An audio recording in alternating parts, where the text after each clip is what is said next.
Last week we went over an intro on getting your Discord server set up, and this week we're going to go over some more advanced things like how to properly use roles and how to implement bots in your server.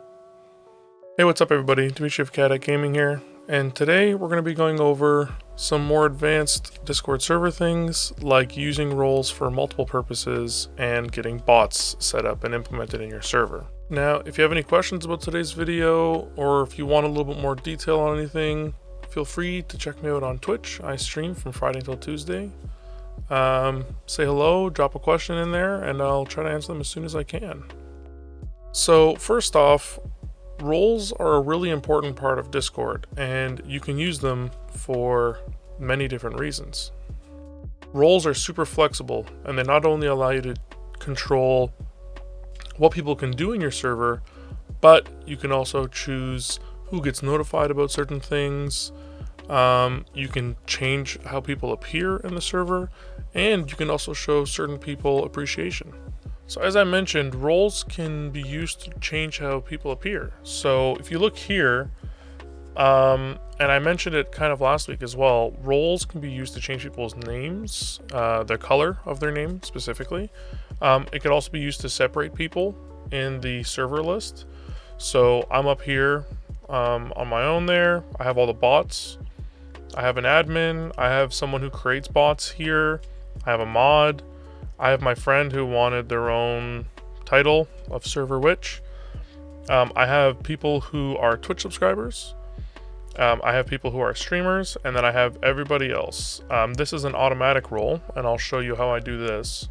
But anybody who joins the server becomes a bacon homie, for example. I also really heavily use roles to change how people get notified. One of the biggest problems in Discord servers, especially ones that become a little bit more public, is people abusing the @everyone tag. Once people start abusing it, and @everyone is used much too often, you'll notice that people will stop interacting with your server, and it's usually because they've ended up muting it because they ended up getting too many notifications, or they just left the server entirely altogether. So I've learned from that mistake, and what I've done is I've created certain roles that allow people to get notified. For example, if we go into my roles here, we have this little grouping here where I have a role for deals. So if people want to be notified about deals, they choose that role. If people want to be notified of people looking for game, they choose that role. If people want to be notified of when to go live, they choose that role. And if people want to be notified of when my YouTube videos come out, they choose that role. And I use a very specific bot for this, which we will go over in a bit. But it's very helpful, and I use it for a lot of other things as well. So I use it here for actual specific games. So if people are like, hey, does anybody at Valorant want to play some Valorant?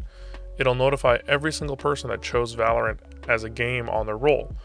So if we go and mouse over it here, you can see all of the people that chose Valorant as a role there, and you can @ that role and it'll notify all those people. So they're choosing which things they want to be notified about. Now, it also goes ahead and you can use it to show people that you appreciate them in your server. So if you choose your Twitch to be integrated onto your server, for example, when people subscribe to you, they will show up as a separate group, and they're Bacon Bowl supporters, for example. I have a separate role for when people boost in the server. I have another role that people can spend their Stream Elements points on, and they become a VIP, for example. These roles are really great. It shows people in your server that you appreciate them, and if you're building a Discord server as part of a community, that's a really nice thing to have. Now, if it's just a bunch of your friends, that's not really as important, because your friends should know that you appreciate them, and you don't really have to create roles for that. But doing all those other things are also very helpful. And finally, roles, the main purpose of roles is controlling what people can do. So as I mentioned last week, I have a role specifically called Stream Chatters, which allows people to join my stream chat here. So all these people that are in here right now, they all have the Stream Chatters role. And I manually assign that role to people who I trust to be in my stream chat, because I don't want random people just hopping in there and causing a ruckus if I'm on stream. And because my Discord's public, anybody can join my server, so I want to be able to kind of filter people.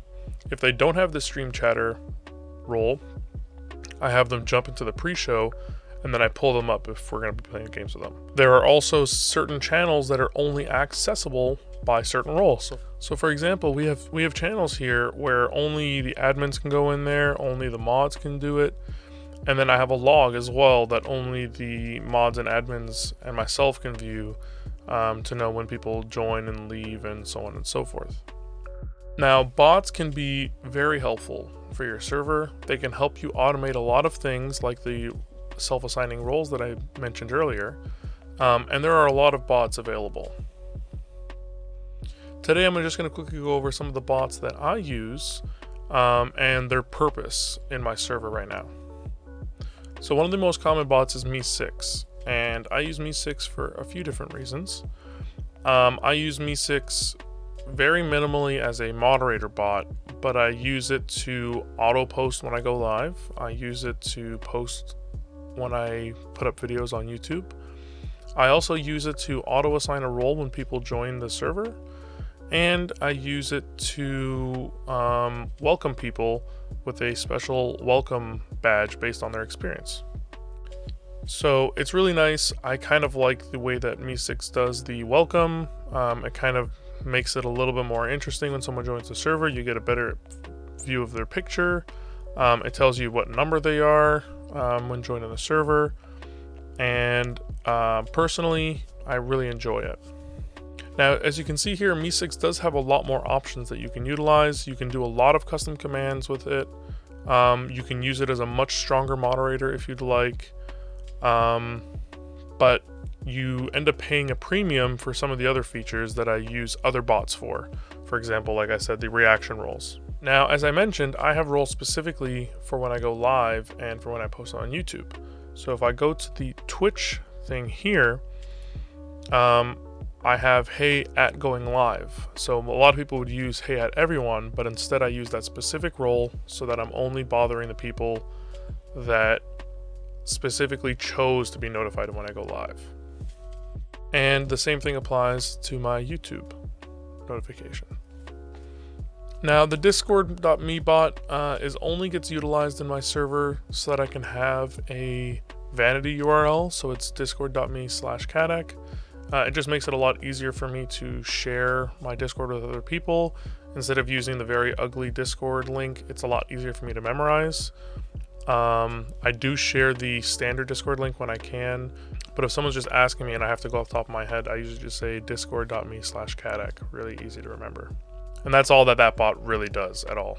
It's just meant to be in your server, and I'm sure it collects, some kind of information, but I don't think it's anything important, and I can get rid of it whenever I'd like.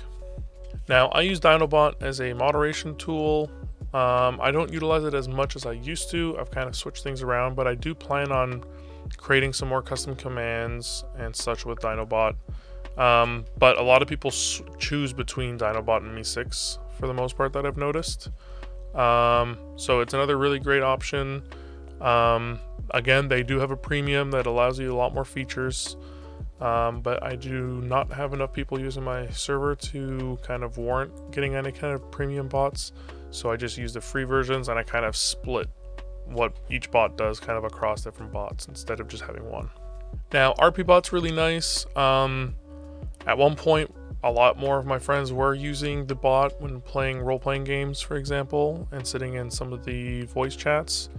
But RPBot just allows you to roll dice. So there's an entire menu that you can pull up, and it shows you all of the different commands for the RPBot, but that's its main focus and its main purpose. And finally, the YAGPDB bot. This is the one that I use to do all of the self-assigning roles. Self-assigning roles are really awesome, as you can see in my server. I have a bunch of them set up, so I have, people can give themselves a location if they want people to know like whereabouts they're located. Again, the game roles here, which is really helpful for trying to find people to play games with. and then the notification roles, which I've found to be pretty useful, and people are really happy that I've chosen this instead of using the whole add everyone. Now, I can do a specific video on how I've set up these self-assigning roles if you guys would like. I do not want this video to go too long because I do tend to do that very often. But that is all that I really use this bot for, is the self-assigning roles, and it's very good at doing that. Very easy to use. You just got to remember a few commands, and you can create groups. So I got the region, the games, and then I have the mention groups or the notification groups, for example. And that's really it. So some really quick examples on all of this stuff being used together. Here is my looking for game channel, and we have the self-assigned roles that I mentioned earlier, and people ping them and ask, hey, anybody else want to play this particular game? A lot of it lately has been Among Us. If we go into the video channel, you'll see, hey, YouTube, which is another self-assignable role. Caddac just posted a video, go check it out. And then finally, the live stream channel. Every time I go live, hey, at going live, Caddac is going live. And like I mentioned, the going live ones especially, try to make a specific role for that instead of adding everyone, just to reduce the amount of people that are getting pinged, and then people won't feel the need to mute your server, and then your server engagement doesn't really go down, because you don't want to have a big server and then have people not really talking with one another in there. You don't want it to be a dead ghost town like mine is. You want it to be fun. You want a lot of people to be chatting with each other, and that's probably the best first step, is to not use the add everyone unless you're doing a announcement that needs to be said to everybody within the server. So I hope that gave you a little bit more insight onto how I've set up my Discord server. If you guys have any specific questions about things that I've set up in my server, please let me know in the comment section below or in the Discord. And if it's some kind of topic that I think I can create a video around, I'd be more than happy to. If you guys would like to see me do a more in-depth video on the self-assigning roles, please let me know and I will consider doing that for sure. I don't want to make videos that people won't really watch, so I'm trying to keep to things that people ask me to kind of make videos on right now. If you guys have any suggestions or feedback on videos, please leave them in the comment section below. I read them as much as I can. I don't really get too many comments, so any comment that comes through, I definitely pay attention to it and I try to reply as well.